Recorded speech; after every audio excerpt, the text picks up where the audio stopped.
नमस्कार साथियों, स्वागत है आपका AKS ज्ञान गंगा में, एक ऐसा चैनल जहां हम इतिहास, ज्ञान, संस्कृति और सभ्यता के गहरे स्रोतों में उतरकर उन सच्चाइयों को खोजते हैं जो हमारे वर्तमान और भविष्य दोनों को दिशा देती हैं। अगर आप ज्ञान की नदी में गहराई तक उतरना चाहते हैं, इतिहास को सिर्फ पढ़ना नहीं बल्कि जीना चाहते हैं, तो चैनल को सब्सक्राइब कर लीजिए और बेल आइकन जरूर दबाइए, क्योंकि आज हम शुरू कर रहे हैं एक बेहद महत्वपूर्ण यात्रा। भारत में औद्योगिक क्रांति का इतिहास। भारत के आधुनिक इतिहास की सबसे विवादित, भावनात्मक और बहस को जन्म देने वाली घटनाओं में सबसे ऊपर आता है महात्मा गांधी की हत्या। लेकिन हत्या केवल एक घटना नहीं होती, वह एक पूरी मानसिकता, विचारधारा, सामाजिक परिस्थितियों और राजनीतिक संघर्षों का अंतिम परिणाम होती है।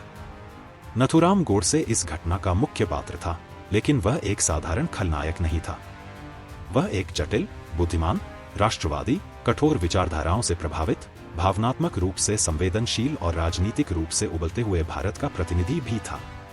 इस पुस्तकसार में हम गोडसे को महिमा मंडित नहीं करेंगे, न दानव बनाएंगे, बल्कि उस ऐतिहासिक मिश्रण को समझेंगे जिसने उसे उस निर्णय तक पहुंचाया जिसने पूरी दुनिया को सदमे में डाल दिया और भारत की राजनीति को हमेशा के लिए बदल दिया। अध्याय 1, जन्म, परिवार और बचपन।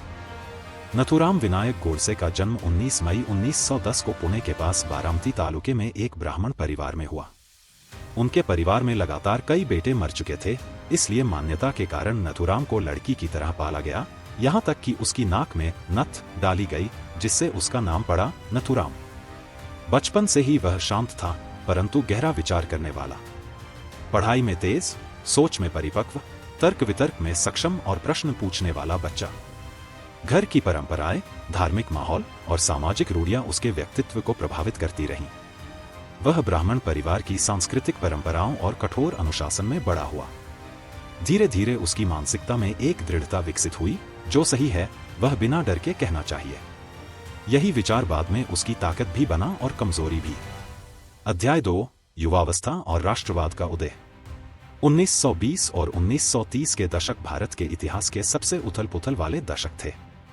युवाओं में उग्र राष्ट्रवाद बढ़ रहा था, अंग्रेजों के प्रति क्रोध तीव्र था और भारतीय समाज में हिंदू मुस्लिम तनाव तेजी से बढ़ रहा था। इसी माहौल में नथुराम की रुचि राजनीति में जागी। वह पढ़ाई में अच्छा था, लेकिन पढ़ाई से ज्यादा उसकी रुचि समाज, राजनीति और राष्ट्रीय मुद्दों में थी। वह धीरे धीरे आरएसएस के संपर्क में आया। संगठन में अनुशासन, राष्ट्रवाद, सांस्कृतिक गौरव और हिंदू समाज की रक्षा की अवधारणा ने उसे आकर्षित किया। वह शाखाओं में जाता, भाषण देता और कुछ ही समय में एक प्रभावी वक्ता बन गया। आगे चलकर वह हिंदू महासभा से गहराई से जुड़ गया। यहां उसकी विचारधारा को स्पष्ट दिशा मिली। भारत केवल एक भौगोलिक इकाई नहीं है, बल्कि एक सांस्कृतिक राष्ट्र है जिसका आधार हिंदू सभ्यता है। यह विचार उसे मोहने लगा। उसका भाषण कौशल इतना प्रभावशाली था कि लोग जमा हो जाते उसे सुनने के लिए। परंतु इसी समय उसके भीतर एक और बीज बोया गया।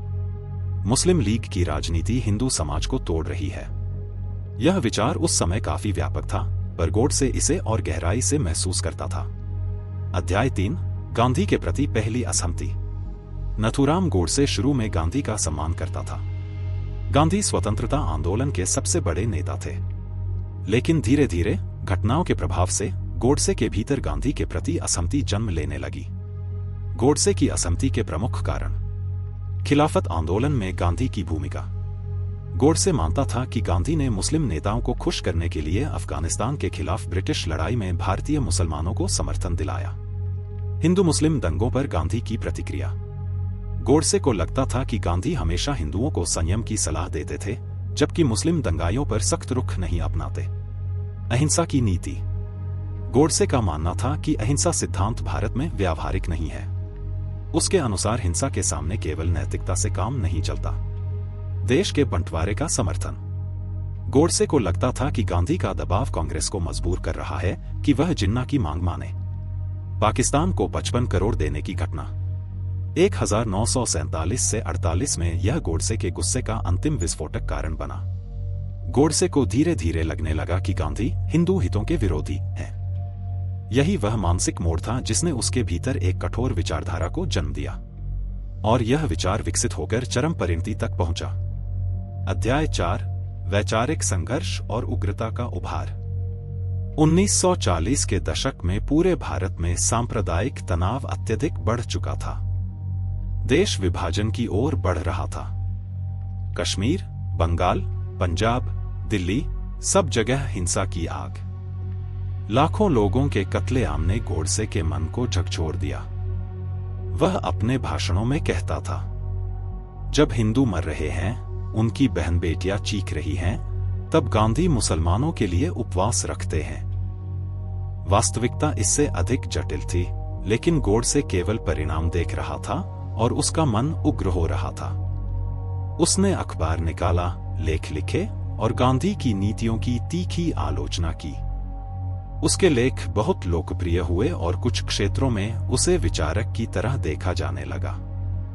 लेकिन उसके भीतर की उग्रता अब गहरी जड़ें पकड़ चुकी थी। अध्याय 5, हत्या की ओर बढ़ते कदम। गोडसे कई वर्षों से भावनात्मक और वैचारिक संघर्ष में जी रहा था। वह गांधी की हत्या को राष्ट्रहित में आवश्यक समझने लगा था। यह विचार भयावह था, गलत था, अनैतिक था। लेकिन उसके मन में यह दृढ़ हो चुका था कि अगर गांधी नहीं रुकेंगे तो भारत फिर टूटेगा। 1946 से 1948 तक उसने कई बार योजना पर विचार किया। नारायण आप्टे उसका साथी था।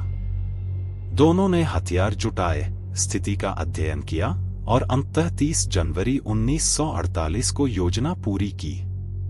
अध्याय 6, 30 जनवरी 1948, वह काला दिन। शाम के लगभग 5 बजे गांधी प्रार्थना सभा के लिए निकले। गोडसे भीड़ में खड़ा हो गया। उसने आगे बढ़कर गांधी के सामने हाथ जोड़कर प्रणाम किया और फिर 3 गोलियां दाग दी। गांधी गिर पड़े।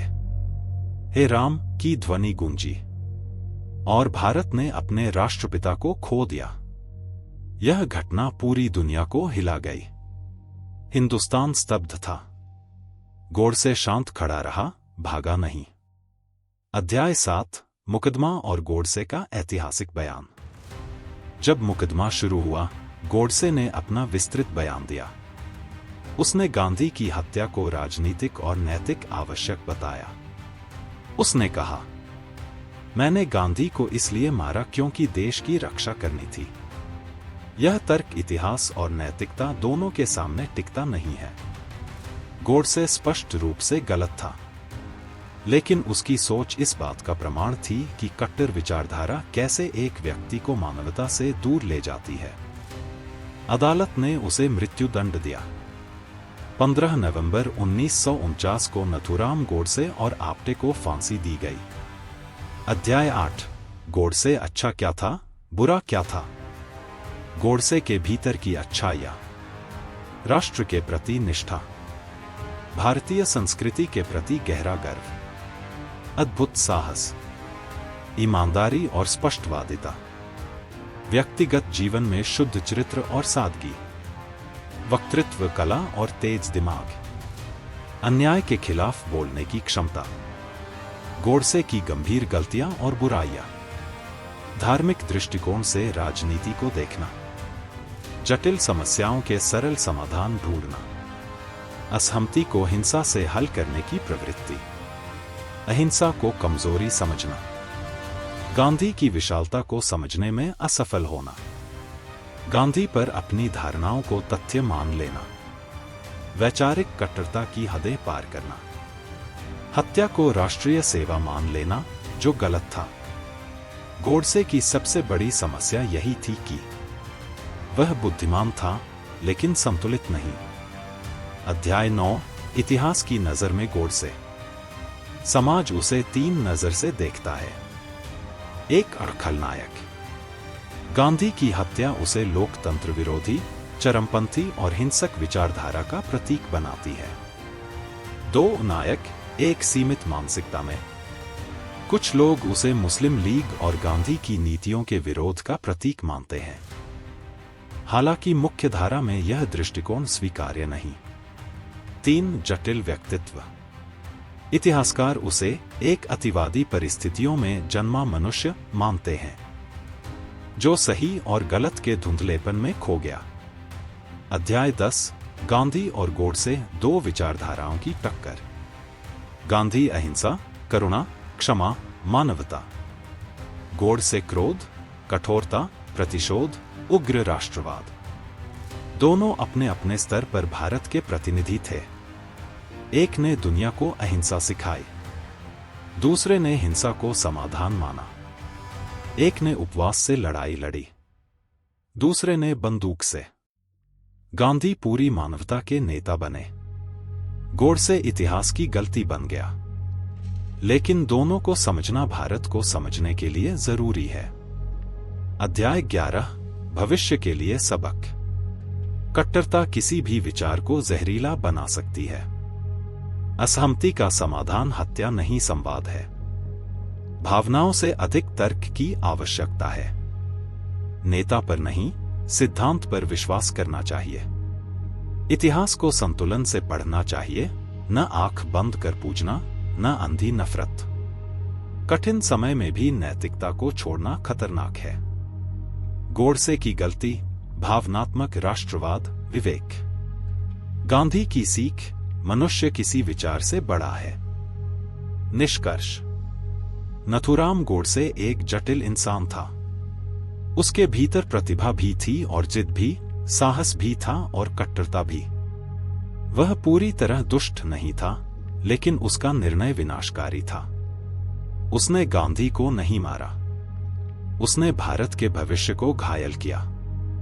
गोडसे का अध्ययन हमें सिखाता है कि एक गलत विचार, एक गलत निर्णय, एक क्षणिक आवेग एक देश की दिशा बदल सकता है।